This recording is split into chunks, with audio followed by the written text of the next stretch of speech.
അല്പമൊക്കെ ഉപയോഗിച്ച് കഴിയുമ്പോൾ പിന്നെ കുറെ ആയി കഴിയുമ്പോൾ പിന്നെ അത് വിട്ടൊരു ജീവിതമില്ല, ഒരു വല്ലാത്ത ജീവിതമായിരിക്കും. അപ്പൊ ഇതൊക്കെ ഉപയോഗിക്കുന്നതിലൂടെ നമ്മളെ തന്നെ മറക്കുന്നു. നമ്മുടെ അപ്പനാണ്, നമ്മുടെ അമ്മയാണ് മുമ്പിൽ നിൽക്കുന്നുള്ള കാര്യങ്ങളെല്ലാം മറന്നുകൊണ്ട് ഒരു ക്രൂരമായ നിലയിലേക്ക് പോവുകയാണ്. അതുപോലെ അതിനും അപ്പുറമായി മ്ലേച്ഛമായ ഒരു വാർത്തയായിരുന്നു ആലുവ ഭാഗത്ത് ഉണ്ടായ വാർത്ത.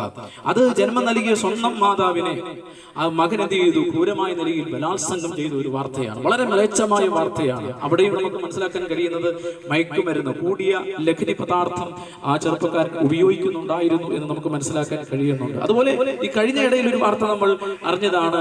ആലപ്പുഴയിൽ ഒരു 100 രൂപയ്ക്ക് വേണ്ടി, അല്ലെ, ആ 100 രൂപയ്ക്ക് വേണ്ടി 100 രൂപയുടെ വില പോലും അപ്പനും അമ്മയ്ക്കും അവൻ കൊടുത്തില്ല എന്നുള്ളതാണ്. മകൻ ആ അപ്പനെയും അമ്മയും ക്രൂരമായ നിലയിൽ ഉപദ്രവിച്ച് കൊന്നുകളഞ്ഞു എന്നുള്ള വാർത്തയാണ് നമുക്ക് കാണാൻ കഴിയുന്നത്. പ്രിയപ്പെട്ടവരെ, ഞങ്ങൾ ഇതിവിടെ വിവരിക്കാൻ കാര്യം, ഈ വാർത്തകളൊക്കെ നമ്മൾ അറിഞ്ഞുകൊണ്ടിരിക്കുന്നതാണ്.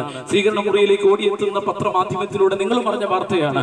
ഒരു കാര്യം ഞാൻ പറയുന്നു, ഈ മയക്കുമരുന്ന് ലഹരി പദാർത്ഥം ഉപയോഗിക്കുന്നതിലൂടെ നമ്മൾ ആരും രക്ഷപ്പെടത്തില്ല, നിത്യമായി നരകത്തിലേക്ക് പോവുകയുള്ളൂ. പാപത്തിന്റെ ശിക്ഷയായിരിക്കുന്ന നിത്യ നരകത്തിലേക്ക് നിങ്ങൾ പോകാതെ നിത്യരക്ഷയിലേക്ക് വരുവാൻ ഏകമാർഗം അത് യേശു ക്രിസ്തുവിലൂടെ മാത്രമാണ്.